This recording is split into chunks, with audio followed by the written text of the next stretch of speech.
Hello everyone. कैसे हैं आप सब लोग। और स्वागत है आपका मेरे YouTube channel deep into physics में। और आज इस वीडियो में हम पढ़ेंगे रिएक्शन टाइम। पिछली वीडियो में हमने काफी इंटरेस्टिंग क्वेश्चन किए थे इन इक्वेशंस के ऊपर। Kinematic equation of uniformly accelerated motion के ऊपर हमने कुछ क्वेश्चन किए थे। और आज हम सीखेंगे रिएक्शन टाइम के बारे में। वैसे रिएक्शन टाइम का इन इक्वेशन से कोई लेना देना नहीं है, लेकिन हां इस वाली इक्वेशन से एक तरीका निकलता है जिससे हम रिएक्शन टाइम कैलकुलेट कर सकते हैं। पहले तो ये जानते हैं कि रिएक्शन टाइम क्या होता है, और इसे जानने के लिए आज हम एक एक्सपेरिमेंट भी करेंगे। अभी एक एक्सपेरिमेंट भी करेंगे आज इस वीडियो में, और उस एक्सपेरिमेंट से मैं आपको ये सिखाऊंगा कि कैसे आप सब लोग हम अपना किसी का भी रिएक्शन टाइम कैलकुलेट कर सकते हैं। और साथ में एक तरीका और भी है, जिसमें आप खुद अपने आप अपना रिएक्शन टाइम कैलकुलेट कर सकते हो। तो एक एक्सपेरिमेंट करेंगे और एक तरीका और बताऊंगा मैं आपको जिससे हम रिएक्शन टाइम कैलकुलेट कर सकते हैं। तो सबसे पहले तो ये जानते हैं कि रिएक्शन टाइम होता क्या है। तो रिएक्शन टाइम बताने से पहले एक छोटा सा डेमो कर लेते हैं पहले। तो इस डेमो को करने के लिए हमें एक वॉलंटियर की जरूरत पड़ेगी। आइए, तो समर्थ आपको क्या करना है, ये पेपर है, ठीक है, इसको आप इस तरह से करिए, ठीक है।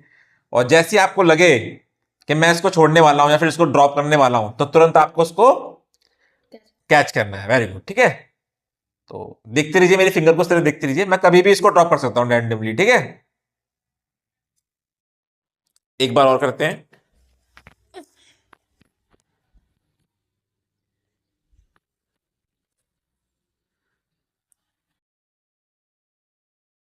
ध्यान से मेरी इन फिंगर को देखते रहिए। जैसे ये इस तरह से ओपन हो ना, तुरंत आप इसको पकड़ लीजिएगा, ठीक है।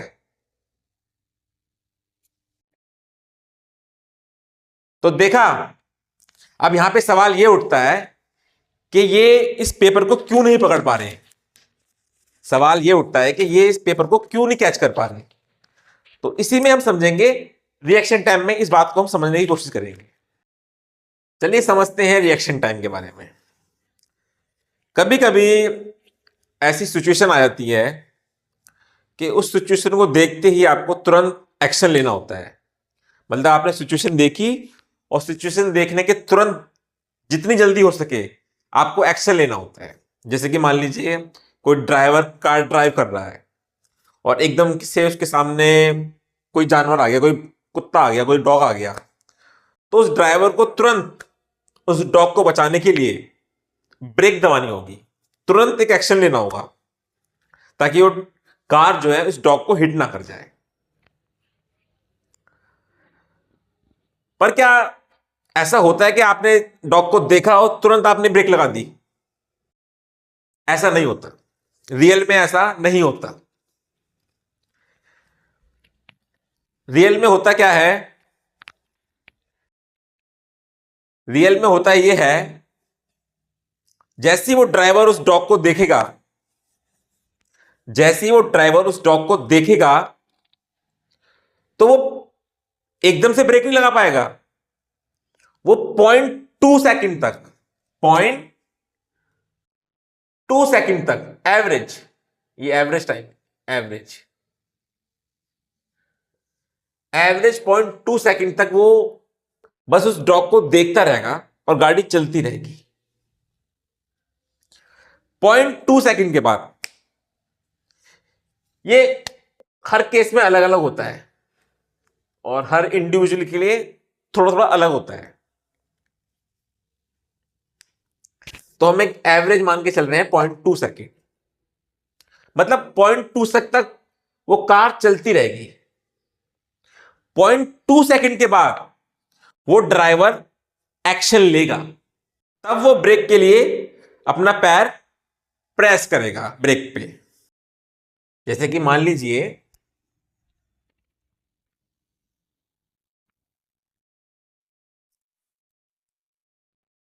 ये कार है, ठीक है, और ये कार 72 किलोमीटर पर आवर की स्पीड से मूव हो रही है, कांस्टेंट वेलोसिटी है इसकी, और ये 72 किलोमीटर पर आवर की स्पीड से मूव हो रही है। यहां पे आते आते जब ये कार यहां पहुंची, तभी उसने तुरंत एक डॉग यहां से क्रॉस कर रहा था, ठीक है, तुरंत इसने यहां पे एक डॉग को देखा, ठीक है, ये एक डॉग है। जब ये कार यहां पे आई तो उसने इस डॉग को देखा, तभी अब भी इसकी वेलोसिटी कितनी है, 72 किलोमीटर पर आवर। तो जो उसका ड्राइवर है वो उसको डॉग को देखने के बाद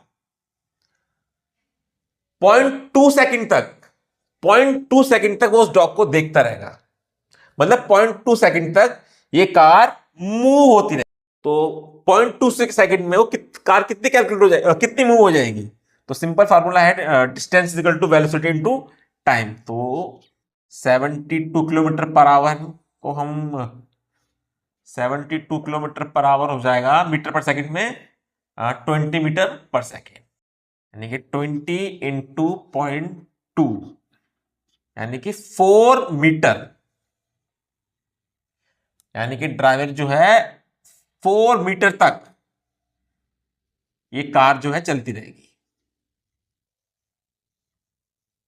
समझा, मतलब 72 किलोमीटर पर आवर की स्पीड से कार आ रही थी, और यहां पे इस पॉइंट पे आके इसके ड्राइवर ने देखा कि डॉग क्रॉस कर रहा है इस तरह से, ठीक है, तो यहां पे उसने ब्रेक, यहां पे उसने देखा, लेकिन 0.2 सेकंड तक वो ड्राइवर कुछ नहीं करेगा, बस वो उस डॉग को देखता रहेगा, और तब तक कार 4 मीटर आगे आ जाएगी। यहां पे आने के बाद वो कुछ एक्शन करेगा, ब्रेक पे पैर रखेगा, प्रेस करेगा, बस यहां से वो उसका एक्शन स्टार्ट होगा, यहां से इस पॉइंट पे उसका एक्शन स्टार्ट होगा। तो ये जो टाइम है इसको हम बोलते हैं रिएक्शन टाइम। अब आप पूछ सकते हो कि ऐसा क्यों है। देखिए, ये हम इंसानों की एक लिमिट है, और ऐसा क्यों होता है तो उस सवाल को तो आज हम डिस्कस नहीं करेंगे, वो एक बायोलॉजिकल सवाल है, ठीक है। और ये जो रिएक्शन टाइम होता है ये डिपेंड करता है, सिचुएशन पे भी डिपेंड करता है कि कैसी सिचुएशन है। जब आप वीडियो गेम्स खेलते हैं उसमें सिचुएशन कुछ और होती है, जब आप क्रिकेट खेलते हैं, फुटबॉल खेलते हैं, उसमें सिचुएशन कुछ और होती है, यहाँ पे कुछ सिचुएशन और है, पर हाँ होता अराउंड इतना ही है 0.2 के करीब। और ये डिपेंड करता है उम्र के साथ साथ भी, जैसे जैसे उम्र बढ़ती है उसके अकॉर्डिंग ये रिएक्शन टाइम बढ़ता है। मतलब आपका रिएक्शन टाइम बढ़ेगा तो उसका मतलब क्या है, आपका जो रिस्पॉन्स है वो उतना ही लेट होगा।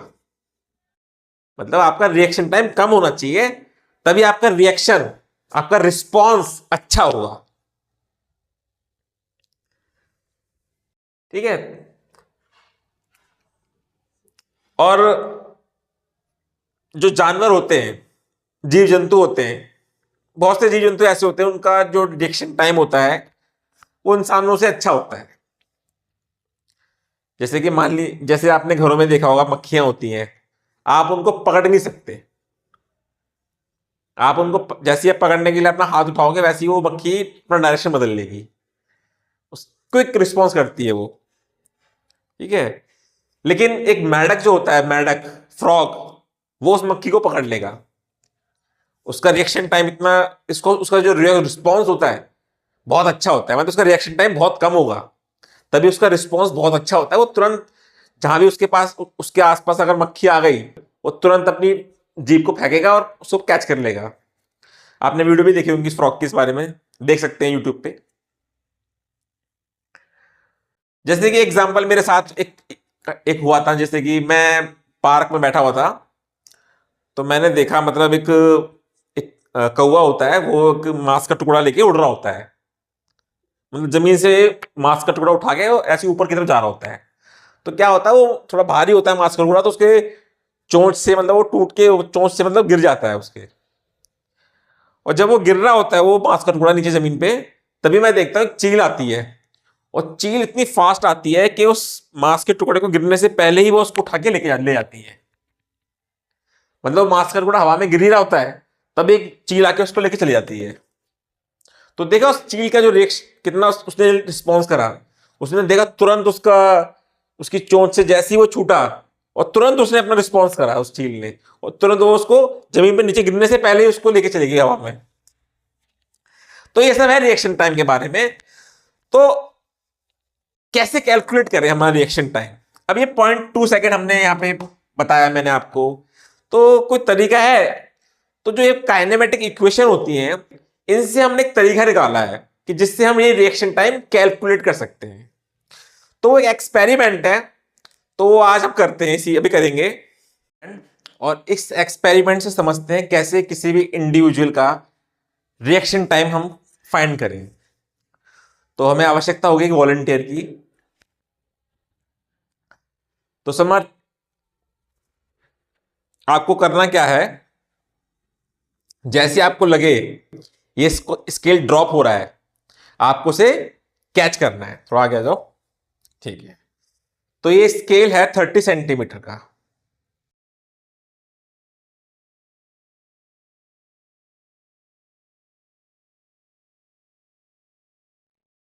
और इसकी स्टार्टिंग पोजीशन से अपना हाथ रख लो यहां पे, हाँ।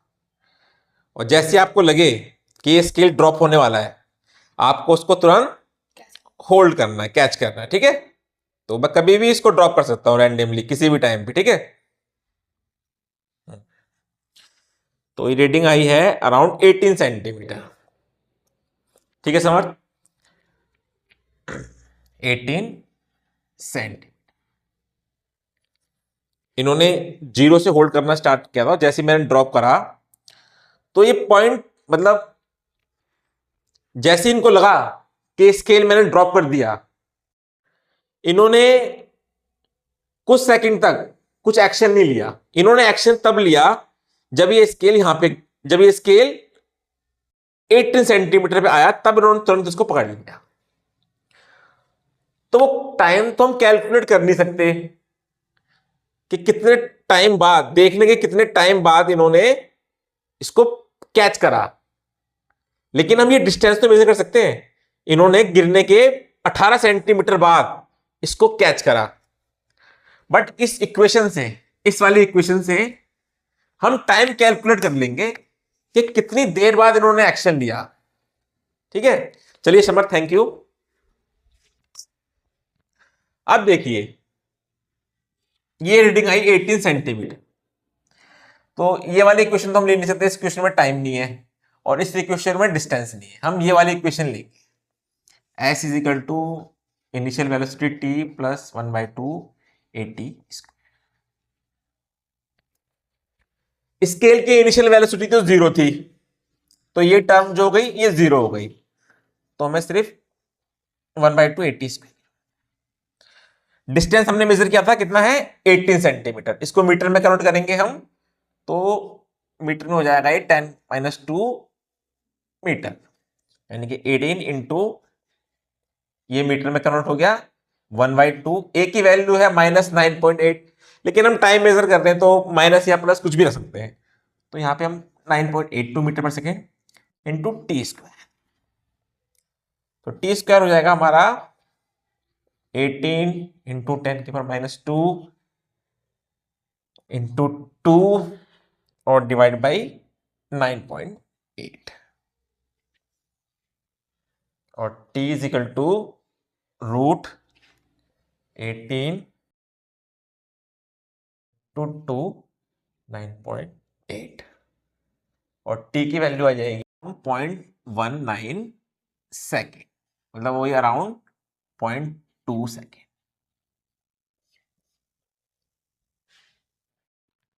तो इस तरीके से हमने रिएक्शन टाइम कैलकुलेट कर लिया, जो कि हमारे लिए अगर किसी टाइमर से या स्टॉप वॉच से मेजर कर ले तो बहुत पॉसिबल नहीं था। बस इस तरीके से हमने, इस इक्वेशन की मदद से हमने रिएक्शन टाइम कैलकुलेट कर लिया। तो देखा कैसे हमने इस इक्वेशन को यूज करके हमने रिएक्शन टाइम कैलकुलेट करा। बाकी अगर आप कुछ ऐप भी होती हैं रिएक्शन टाइम कैलकुलेट करने की, आप वो ऐप में जाके देख सकते हैं। उसमें क्या होता है कि कुछ कलर्स आते हैं, तो आपको जैसे कलर्स चेंज होता है आपको प्रेस करना होता है, तो उस ऐप के थ्रू भी आप अपना रिएक्शन टाइम कैलकुलेट कर सकते हैं। बाकी आप ट्राई कीजिए जो एक्सपेरिमेंट मैंने करा है, इस एक्सपेरिमेंट से खुद आप अपना रिएक्शन टाइम कैलकुलेट करने की कोशिश कीजिए। और नेक्स्ट वीडियो में हम पढ़ेंगे रिलेटिव मोशन के बारे में, जिसमें हम रिलेटिव वेलोसिटी के बारे में जानेंगे। चलिए इस वीडियो को मैं आज यही समाप्त करता हूं। Thank you.